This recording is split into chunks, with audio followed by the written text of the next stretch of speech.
Hebreus 4, versos 14, 15 e 16.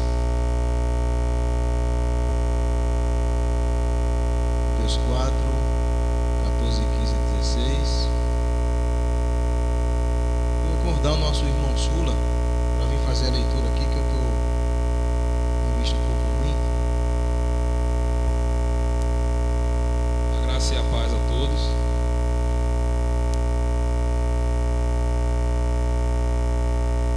Tendo, pois, Jesus, o Filho de Deus, como grande sumo sacerdote, que penetrou os céus, conservamos firmes e a nossa fissão, porque não temos sumo sacerdote que não possa compadecer-se de nossas fraquezas. Antes, foi ele tentado em todas as coisas, e a nossa semelhança, mas sem pecado. Acheguemo-nos, portanto, confiadamente junto ao trono da graça, e a fim de recebermos misericórdia e acharmos graças para socorro em ocasiões oportunas. Meus irmãos, talvez alguns não tenham podido ler o vídeo,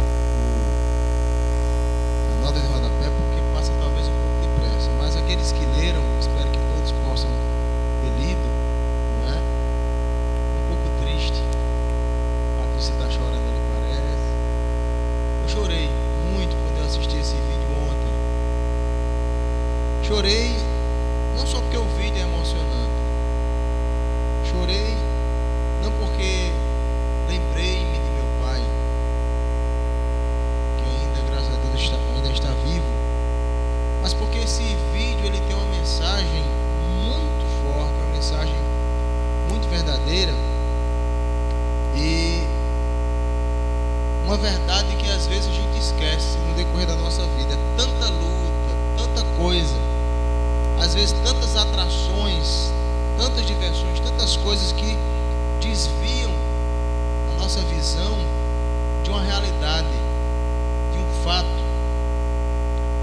que às vezes é de nossa família. Às vezes a gente esquece com o tempo o que nossos pais fizeram por nós. Às vezes a gente esquece do esforço, do sacrifício. E eu já visitei presídios, já visitei asilos e hospitais. Agora a coisa mais difícil que eu já vi foi visitar um asilo. E acompanhei muitos anos alguns asilos. E alguns velhos eu perguntava por que estava ali. Ele dizia: porque meus filhos me colocaram aqui. Porque meus filhos não queriam cuidar de mim. Pessoas ainda com a consciência boa, velhos na idade, mas ainda um pouco clara. Mas enfim, mas esse texto, esse vídeo, ele também fala de Deus. É uma mensagem que às vezes a gente não percebe também sobre o que Deus faz por aqueles que acreditam nele. O texto que nós lemos de Hebreus capítulo 4 é um texto que é muito claro. Eu vou precisar ler novamente, embora já tenha sido lido, para poder a gente se situar. O pastor da igreja que escreve essa carta, esse livro, ele quer lembrar aquela igreja, não é? De uma realidade que aqueles irmãos, em determinado momento de suas vidas, estavam esquecendo. Ele diz: tendo, pois, a Jesus, o Filho de Deus, como grande sumo sacerdote, que penetrou os céus, conservemos firmes a nossa confissão. Porque não temos sumo sacerdote que não possa compadecer-se das nossas fraquezas. Assim foi ele tentado em todas as coisas, a nossa sem pecado. Acheguemo-nos, portanto, confiadamente junto ao trono da graça, a fim de acharmos misericórdia, de recebermos misericórdia e acharmos graça para socorro em ocasião oportuna. Interessante, irmãos, que nas lutas que nós vivemos, nas dificuldades pelas quais passamos, nas aventuras, nas tentações e muitas outras coisas, a gente termina a nossa vida esquecendo não apenas de nossos pais, não apenas de nossa família, não apenas de nossos amigos. A gente termina inclusive às vezes esquecendo do próprio Deus, esquecendo às vezes da existência do próprio Deus e de que existe uma relação de Deus com as pessoas, com o ser humano. E esse texto, ele nos mostra claramente. A primeira coisa que esse texto vai nos dizer, o autor vai mostrar para a gente, vai dizer que existe alguém, existe uma pessoa, e essa pessoa é Jesus, e esse Jesus, ele é o Filho de Deus, e esse Jesus, ele conseguiu, através da sua vida, através das suas atitudes, através da sua própria santidade, do seu sacrifício, esse Jesus, ele conseguiu, vivendo nessa terra, no meio dos homens, no meio das lutas, sentindo dores, sendo tentado em muitas coisas, esse Jesus, ele é real. Esse Jesus, de fato, ele existiu. E esse Jesus, ele foi até o céu. E quando esse autor fala disso, durante todo esse livro de Hebreus, esse autor tenta mostrar para essa igreja o quanto Jesus é importante. Era e deveria voltar a ser importante para essa igreja que estava muito ainda presa à sua religião antiga, ao judaísmo, e muito preso ainda à figura de Moisés. Então, esse apego e esse meio que retorno às suas antigas práticas religiosas fazia com que essa igreja estivesse começando a esquecer quem era, quem foi essa pessoa chamada Jesus Cristo. Então o autor aqui vai começar a dizer àqueles irmãos, relembrar, rememorar aquela igreja de quem foi Jesus. Jesus, diferente de muitas pessoas, de muitas religiões, de muitos falsos deuses que estão nas sepulturas, de muitos vultos importantes da humanidade, esse Jesus, ele foi ao céu. E o fato dele ir ao céu, como diz o próprio apóstolo João na sua carta, no seu evangelho, no capítulo de número 14, ele diz que ele foi ao céu para preparar um lugar para as pessoas que creem nele. Ele foi ao céu preparar um lugar para os seus, porque o desejo de Cristo, o amor de Cristo por aqueles que acreditam nele foi tão grande, mas tão grande, que ele não apenas veio viver na terra, mas como ele aqui na terra foi sacrificado por nós, e ele ainda vai até o céu preparar um lugar para a gente. Mas a gente fica tão preso às vezes às coisas desse mundo, que a gente termina esquecendo de que existe na verdade o céu.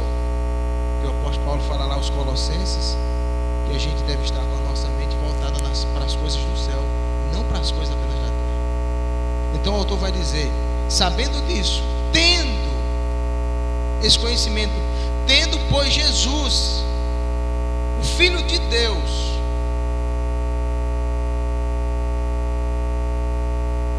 como grande sumo sacerdote que penetrou os céus, sabendo portanto disso, sabendo que isso aconteceu, que isso não foi uma história inventada, que isso não foi uma coisa forjada e criada, ele diz, conservemos firme a nossa confissão. A única razão para uma pessoa negar a sua confissão, negar a sua crença, negar a sua fé, a única razão é se essa fé ela esteja sendo colocada em cima de algo que não existe, ou que nunca existiu. A única razão razão para a gente dar um passo atrás, a única razão para a gente dizer, olha, eu não acredito mais, é quando se você descobrir que aquela pessoa que você acreditava, ela nunca existiu. Então você tem que imediatamente, de fato, deixar essa confissão. Não precisa você ser firme crendo em algo que não existe. Jesus sim, foi real.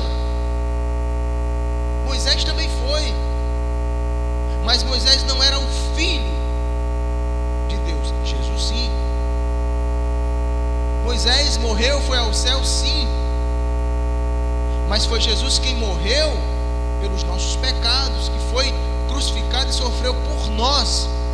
Portanto, ele falando para a igreja, vocês não precisam guardar a confissão de vocês, a fé que vocês tiveram em Moisés ou em Moisés. Isso vocês devem deixar. Jesus não, Jesus foi real. Vocês devem permanecer, conservar firmes a confissão. Qual confissão? Aquela confissão daquele dia que eles foram convertidos, o dia em que eles foram batizados, o dia em que eles disseram diante de todo mundo que acreditavam em Cristo, que entregavam a vida a Ele, que Ele era, a partir de então, Senhor de suas vidas. Essa confissão, Ele diz, vocês precisam mantê-la, vocês precisam ficar firmes nisso que vocês disseram. Porque do contrário, deixar de manter essa confissão a respeito de alguém que foi real e que era o Filho de Deus e que foi aos céus, e a gente sabe fazer o quê? Deixar essa confissão de lado é renegar a fé, é apostatar da fé. E a Bíblia diz que os apóstatas, eles não herdarão Deus. É covardia, e é uma série de outras coisas. É você voltar na verdade, está perdido, ou seja, na verdade a pessoa nunca se achou, nunca foi achado, nunca foi salvo. Então o autor aos Hebreus, com muita propriedade, ele diz: quem é Jesus? Aonde Jesus está? Diz ainda que Jesus, ele é o sumo sacerdote.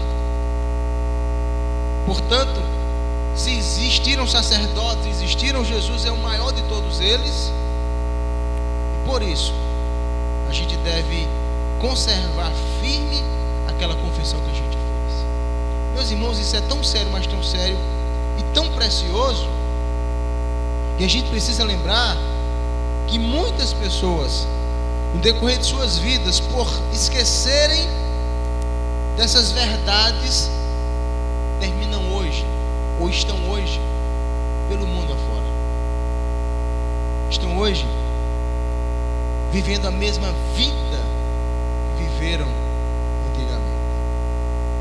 Peça a Deus força, peça a Deus graça, peça a Deus ajuda, para nunca, jamais você voltar atrás na sua confissão. O que foi que você disse naquele dia? Para Deus, primeiramente. Qual foram as suas palavras naquele momento em que você foi batizado, naquele instante que você reconheceu-se cristão e salvo? Foi o que você disse? Você disse: eu vou a partir de hoje servir ao meu Deus, ao meu Senhor Jesus, e eu não vou abrir mão de forma nenhuma. Quando o autor ele fala isso a respeito de Cristo e nos chama a que perseveremos nessa mesma confissão, ele vai dizer outras coisas importantes para aquela igreja e para nós também. Ele vai dizer que essa confissão ela deve estar de pé sempre, firme sempre, porque esse Jesus, ele é diferente de todos os sacerdotes que existiram. Esse Jesus, ele é uma pessoa que se compadece de nós, que vendo nossas dificuldades na vida, que vendo nossas fraquezas, ele se compadece de nós. É porque a palavra, o verso está escrito na negativa e fica meio ruim de compreender. Ele diz: olha, porque não temos um sumo sacerdote que não possa se compadecer. Ele podia ter escrito: Nós temos um sacerdote que se compadece de nós. Isso é uma realidade, isso é um fato. E ele se compadece de nós porque ele experimentou as coisas que nós experimentamos, não o pecado, mas ele experimentou situações de vida que nós experimentamos. Porque às vezes o que leva uma pessoa a fraquejar na fé são suas dificuldades. Conversava com o João ali afora a respeito de um colega. Quando a gente está fraco, o apóstolo Paulo diz, é aí que eu estou forte. Mas Paulo estava falando que quando ele estava fraco, ele se chegava para Deus. Tem pessoas hoje que quando estão um pouco fracas, angustiadas, cheias de problemas, dificuldades, essas pessoas elas até se afastam da igreja. E quando a pessoa se afasta da igreja, a pessoa se afasta de quem é Senhor da igreja, de quem mantém a igreja, de quem tem força e poder para manter a igreja viva e caminhando. Então o autor está dizendo que nós temos sim um sacerdote que se compadece das nossas fraquezas, porque ele foi tentado. O que a gente passou, você pode até imaginar, Jesus passou. Nós não passamos tudo que ele passou. Jesus sentiu fome, nós também sentimos. Irmãos, a Bíblia, ela silencia a respeito da infância, de parte da infância de Jesus, e também silencia quando da sua adolescência e a sua juventude. A Bíblia começa a falar de Jesus, fala do seu nascimento, fala de um episódio dos seus 12 anos, e depois a Bíblia volta a falar de Jesus a partir da sua vida adulta, porque o interessante era justamente a sua vida adulta, o que ele veio fazer. Então a Bíblia fala, e nós sabemos que Jesus era filho de carpinteiro, e não existe dúvida de que ele também foi carpinteiro, de que ele trabalhou com madeira, de que ele tinha uma oficina com seu pai. E quando seu pai morreu, ele deu continuidade daquele trabalho de marcenaria. Mas que quando ele fez os seus 30 anos e começou a pôr o pé na estrada para começar essa obra maravilhosa, que segundo Daniel é um reino para toda a eternidade, ele deixou de trabalhar. E se ele deixou de trabalhar, evidentemente Jesus passou por dificuldades que um desempregado passa. Então tem pessoas que quando estão desempregadas, estão com dificuldades financeiras, essas pessoas se afastam da igreja. Então Jesus passou por dificuldades financeiras. Até que Jesus começou a ter pessoas, porque Jesus não fazia, embora pudesse, ele não fazia e nunca fez. Jesus evidentemente poderia o quê? Nunca ter trabalhado, sempre estar fazendo milagres, multiplicando o pão, fazendo aparecer, como o diabo tentou, disse, pega essa pedra e transforma no pão. Ele não fez isso, porque ele não queria fazer isso, e ele não precisava fazer isso. Ele poderia sempre fazer aparecer coisas. Uma roupa para mim, comida para mim, água para mim, dinheiro aqui, eu comprar alguma coisa. Ele nunca fez isso, nunca usou de nenhum tipo de milagre para realizar e satisfazer alguma sua necessidade. Então Jesus foi tentado em tudo. Então Jesus foi tentado a respeito da fome. Ele sabe o que é fome, principalmente quando no deserto passou 40 dias sem comer. Então se a gente já passou fome, nós não temos nenhum tipo, nós não temos, um Deus que não sabe o que é fome. Jesus passou vergonha, passou, a Bíblia diz, o próprio livro de Hebreus, capítulo número 4, logo no início, vai falar nisso, capítulo 1 dele, logo no capítulo 2, no início, capítulo 2, vai falar que Jesus ele foi e sofreu diversos tipos de ignomínia, vergonha e tal, mas ele não ligou para essas coisas, porque ele achava muito mais importante salvar a gente do que se portar com a vergonha da verdade. Então veja, então Jesus passou vergonha, eu passei vergonha, que vergonha, eu não vou ser mais crente não, porque eu passei vergonha, não quero saber de Deus porque eu passei vergonha. Deus não viu minha vergonha? Viu? Ele viu, não, ele viveu e passou por vergonhas. Jesus foi afrontado, a gente já foi afrontado, Jesus foi afrontado. Eu acredito que nenhum de nós tem condição de passar o que Jesus passou. eu era criança, tinha um negócio assim, acho que vocês sabem, na escola, um menino passava um risco, sua mãe está desse lado, sua mãe está desse. Quem cuspindo, botava a mão assim na frente para cuspir a mão. Não era para cuspir a mão. Quando a gente cuspia a mão, tirava a mão, era na cara do outro. Eu começava a briga. Porque eu não queria que alguém cuspisse meu rosto. Fazia um risco, sua mãe apagava a mãe do cara, ele apagava a minha mãe. Aí não dava briga, então coloca a mão na frente, cospe, quando acaba cuspindo, tirava a mão, era mesmo no rosto do outro. Aí começava a briga. Porque quando criança a gente não suporta um negócio desse, mas a vida de Jesus foi cuspido. Tiraram a roupa dele, rasgaram. Não toda a roupa, mas uma parte dessa roupa, a túnica ficou inteira. Bateram nele, deram um murro, não é? Ou seja, foi ultrajante, foi humilhante. E evidentemente, o fato de que Jesus também foi tentado, como a Bíblia diz, em todas as coisas podem ser pecadas, Jesus também foi tentado com respeito ao quê? A amores. Qual o problema? Mas ele não pecou. Um filme satânico que tem por aí, falando da última tentação de Cristo, que é satânico aquele filme, não é? Porque a Bíblia diz que a gente peca por palavras, por atos de pensamento. O filme todo é um pensamento de Jesus. Então, se todo aquele filme que eu aconselho que ninguém nunca assiste, que é um filme absurdo, é pornográfico mesmo, embora seja um filme cristão, não é? Então, aquilo ali não é Jesus. Jesus foi tentado. Jesus não pecou, portanto, Jesus nunca sequer pensou. Aí está aí o jovem hoje, está aí a moça, o rapaz sendo tentado, o homem, a mulher casado sendo tentado, e não sabe o que fazer, não sabe como resistir. Olha para Cristo, olha para Jesus. Você tem alguém que pode lhe ajudar, porque passou por tudo que a gente passou. É isso que eu acho lindo e maravilhoso na fé cristã, na religião cristã, que nós temos um Deus que viveu como a gente vive,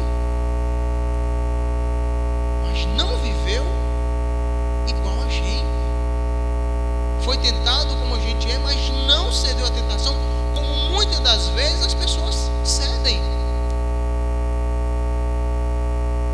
Essa semana nós fizemos um curso, estamos fazendo um curso o ano inteiro, um curso da prefeitura, sobre racismo, sobre preconceito. E ontem a gente viu sobre a África, e a gente viu a história da África, a crença dos africanos sobre a criação do mundo, né? Aí o Lorum tinha vários filhos, um era Oxalá, o outro era Oidadá, eram tantos filhos na criação do mundo, não é? Todos eles, não é? Todos os orixás são deuses, mas a Bíblia diz que no cristianismo nós só temos um único Deus. Não precisamos de vários deuses, um Deus para cada coisa, como na mitologia grega, como na mitologia romana e como na história da África, na religião africana. Não, o cristianismo tem um único Deus, e esse único Deus, mesmo sendo um Deus, conhece toda a nossa vida, teve todas as nossas experiências, e por isso o autor está dizendo, se nós temos esse Deus, se nós temos esse sumo sacerdote que sabe, que conhece as nossas necessidades, ele vai se compadecer de nós. E aí eu lembro do vídeo. Por que nós fazemos o que fazemos pelos filhos da gente? Por que a gente quer dar, ao invés de um pão com manteiga, a gente quer dar um pão com queijo? Por que a gente quer dar um pão com presunto? Por que a gente quer que o nosso filho coma uma pizza? Por que a gente quer levar o filho para um lugar melhor? Por que ao invés de dar um banho num barreiro cheio de lama, a gente vai levar para uma praia, para uma piscina? Porque a gente sabe o que a gente passou. A gente sabe o que a gente viveu. A gente sabe que muitas coisas que a gente viveu foi ruim. A gente não quer que o nosso filho passe por aquilo. E se um filho da gente chegar para a gente e dizer, papai, isso é ruim, o que é que a gente vai dizer? Eu sei que é ruim, que eu vivi. Assim, nós temos um Deus que sabe se a nossa vida é boa ou ruim. Então, a gente viu um vídeo em que o homem, o pai, ele sacrificou-se.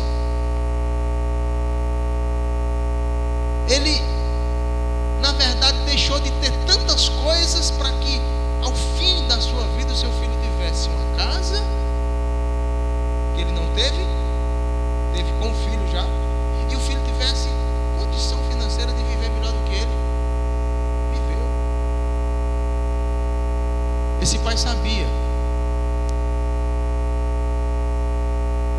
as dificuldades que o filho poderia ter, então ele fez de tudo para que esse filho tivesse, como a gente faz pelos nossos filhos. Tem pai que bota até um menino para ajudar em João Pessoa. Chega lá em João Pessoa, o menino às vezes nem honra, às vezes briga na escola, às vezes a gente bota o filho numa escola particular, o filho não honra o sacrifício do pai, o pai às vezes deixa de comprar uma casa para pagar a mensalidade, comprar um sapato para pagar a mensalidade. Então os pais, eles querem dar o melhor para os filhos, porque sabem que os filhos sabem o que eles passaram. Assim, Jesus sabe o que a gente passou. Ele é um Deus muito perto de nós, é um Deus muito próximo da gente. Aí, na terceira parte do texto, depois que o pastor, o escritor, ele vai falar quem é Jesus, ele vai, na verdade, dizer que esse mesmo Jesus, que é Deus e é sumo sacerdote, ele viveu as nossas experiências. Ele vai dizer: sabendo disso, qual deve ser a nossa atitude quando a gente estiver passando em situação de perigo. Versículo número 16. Acheguemo-nos, portanto, confiadamente junto ao trono da graça. Então, quando a gente estiver passando por dificuldades, seja elas quais forem, qual é a minha atitude? Se eu estou sofrendo, se eu estou padecendo, se eu apanhei, se eu estou passando fome, dificuldade, seja lá o que for, Jesus passou, Ele sabe. Então eu devo me aproximar dEle, eu devo me achegar. E como que a pessoa se achega? A pessoa vai para perto, a pessoa vai para junto. Mas o texto é bem claro: a aproximação de Deus deve ser com confiança. Com confiança. É muito estreita essa relação de confiança, de fé, de confiança e esperança. Mas a gente pode dizer que confiar é acreditar que Ele vai fazer, que Ele pode fazer. Então, se você chega para Deus, chegue acreditando, confiando que de fato Ele não só pode, mas Ele vai fazer. Acheguemos, portanto, confiadamente junto ao trono da graça. E a gente sabe que ninguém chega melhor e mais perto de Deus senão através da oração, senão através da submissão, senão através da entrega. Ninguém chega perto de Deus sem buscar. Ninguém chega perto de Deus sem oração. Ninguém chega perto de Deus sem estar submisso a Ele. A fim, o objetivo de assim nós fazermos, o objetivo é de recebermos misericórdia e acharmos graça para socorro em ocasião oportuna. E aqui é interessante porque o texto diz que a gente precisa de, quando a gente se chega para Deus, as coisas estão difíceis, a gente já sabe quem Deus é, quem Cristo é, a gente sabe que Ele viveu o que a gente viveu, mas o texto diz que a gente deve se aproximar dEle com o objetivo de duas coisas. Uma é ter a misericórdia, o outro é ter a graça. Por que não só a misericórdia? Por que não só a graça? A misericórdia é justamente aquilo que aponta para a nossa situação de miséria. A graça é a solução para a miséria da gente. Você vê alguém numa calçada caído, você vê alguém passando fome, você sente pena, você sente misericórdia, você sente compaixão, mas você passa e vai embora.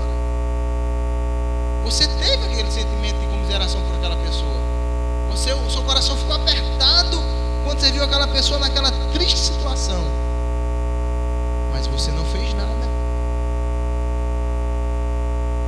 Então o texto diz que a gente precisa se chegar a Deus e pedir a Ele misericórdia e também graça, porque a misericórdia é justamente o que mostra a nossa situação. A graça é o presente que Ele vai dar para suprir aquela nossa dificuldade. E essa nossa dificuldade é justamente o que o texto diz: em ocasião oportuna, acharmos socorro. Socorro em ocasião oportuna, ou seja, é socorro na hora que a gente estiver precisando. Essa palavra é tão fácil, essa palavra é tão clara, mas o que eu entendo da relação com o vídeo é que esse pai se sacrifica pelo filho, faz tudo pelo filho, corrige o filho quando é necessário, e ao mesmo tempo que corrige, não deixa de dar amor, não deixa de cuidar do filho, deixa de viver os seus sonhos e muitas outras coisas para que o filho possa ter alguma coisa no futuro. Eu fico pensando, será que Deus tem feito diferente? Não. Deus fez justamente isso. Cristo fez isso. Na Isaías 53, a partir do versículo 5, fala tudo que Cristo fez. Cristo, ele foi humilhado, Cristo sofreu, ele tomou as nossas dores e as nossas transgressões, ele carregou sobre si. Tudo que na verdade nos afligia, ele pegou para si, para a gente ter paz. Ele terminou por fim, diz o livro de Isaías, que ele terminou não vendo a sua linhagem, ou seja, Cristo, que evidentemente não veio para isso, mas o texto fala, Cristo deixou de casar, Cristo deixou de ter família, ele não teve linhagem, ele não teve descendência, porque ele negou-se, não é? Para poder salvar a gente. Cristo não teve nada, absolutamente nada, não viveu mais tempo na terra, porque quis morrer por a gente. Então, meus irmãos, eu queria que a gente pensasse nessa noite no Deus que a gente tem ou no Deus que a gente pode ter. Eu queria que você pensasse nessa noite não só no amor que seu pai teve por você, que é semelhante ao que esse homem teve, mas pense no amor que Deus tem por você, o que Ele tem feito por você. Deus tem feito muito. Deus tem feito muita coisa pela sua vida. Você não pode esquecer disso. O vídeo termina dizendo, mostrando pra gente, que o rapaz, nos seus sonhos de profissionais, não podendo cuidar do pai, coloca o pai no asilo, não é? Determinado dia, chamado ao asilo, um momento de consciência, ele encontra uma enfermeira maltratando o pai. De repente ele encontra uma carta, o pai pedindo perdão por tudo que estava causando ao filho, mas que tinha deixado para o filho uma condição de vida extremamente favorável. O filho pede perdão, não é? Pede perdão pela injustiça feita ao seu pai. E nós somos tão injustos às vezes com Deus. Às vezes a gente não crê como deveria, às vezes a gente não se chega perto dele como deveria chegar, às vezes a gente não tem uma atitude como que deveria ter, às vezes a gente não ora como deveria sempre orar, a gente não lê a Bíblia como deveria sempre ler. Então a gente às vezes é como esse menino aí, a gente esquece um pouco de Deus, a gente esquece de Cristo, de que Cristo foi crucificado por nós, foi sacrificado por nós. E isso não é bom, a gente esquecer do que Cristo fez por nós. Isso é ingratidão. Então que o Senhor nessa noite abençoe a sua vida, você entenda o que Deus, o Espírito Santo, dê entendimento do que você acabou de ouvir a respeito do Senhor Jesus. Você tem esse